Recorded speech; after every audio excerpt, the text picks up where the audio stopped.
आज महिला बाल विकास विभाग की ओर से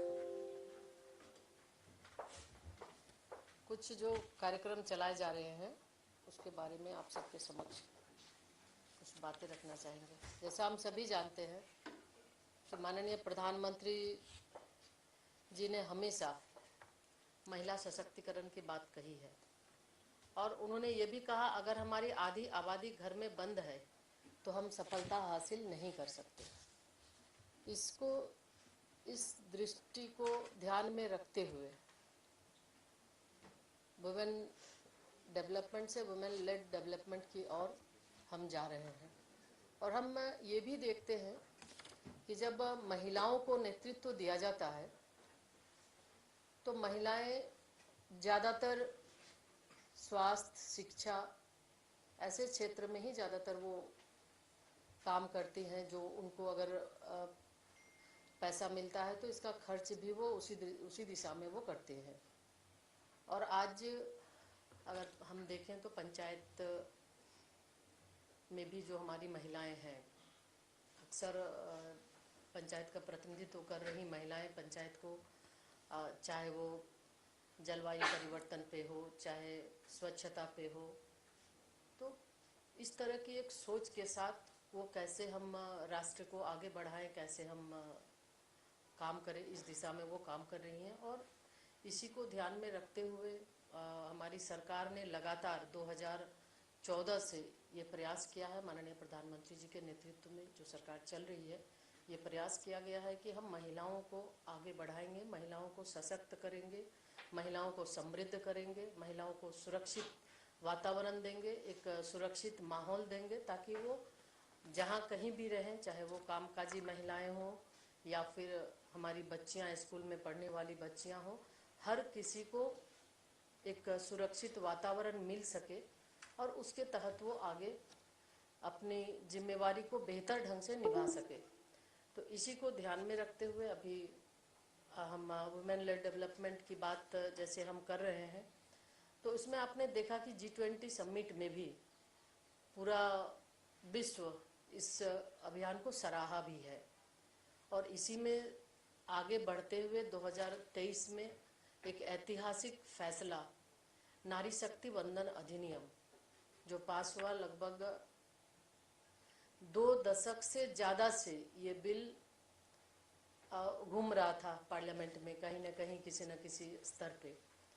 तो ये माननीय प्रधानमंत्री जी के नेतृत्व में ही संभव हो पाया और नारी शक्ति वंदन अधिनियम पास हुआ और उसके माध्यम से हम लोकसभा और राज्य के विधानसभाओं में 33% आरक्षण देकर महिलाओं को समृद्ध और महिलाओं को डिसीजन मेकिंग हम बनाना चाहते हैं ताकि वो राज्य और देश के सर्वोच्च संस्था में बैठकर वो एक अच्छा निर्णय कर सके, वो देश को आगे बढ़ाने के लिए निर्णय कर सके। और इसी को फिर आगे बढ़ाते हुए हमारी सरकार ने जहां 2013-14 में जेंडर बजट 97,000 करोड़ था, वहीं 24-25 में आप देखें तो बढ़कर 3 लाख करोड़ से ज़्यादा हो गया। इससे ये दर्शा रहा है कि हमारी सरकार महिला सशक्तिकरण की दिशा में कृत संकल्पित है, दृढ़ संकल्पित है और माननीय प्रधानमंत्री जी के नेतृत्व में निरंतर महिलाओं को आगे बढ़ाने के लिए कार्यक्रम चलाए जा रहे हैं। बहुत सारे ऐसे कार्यक्रम हैं। आजीविका मिशन है, उसके तहत लगभग 10 करोड़ महिलाओं को जोड़ा गया है संस्था के साथ और उनको सशक्त किया जा रहा है। और उसी तहत उसी में से लखपति दीदी का भी एक संकल्प है जो लगभग 3 करोड़ महिलाओं को लखपति दीदी बनाना है, जिसमें से 1 करोड़ महिलाएं लखपति दीदी बन चुकी हैं। और आगे भी जब महिलाओं को इसके माध्यम से वो सशक्त हो रही हैं तो निरंतर वो उस लखपति दीदी बनने के रास्ते में है।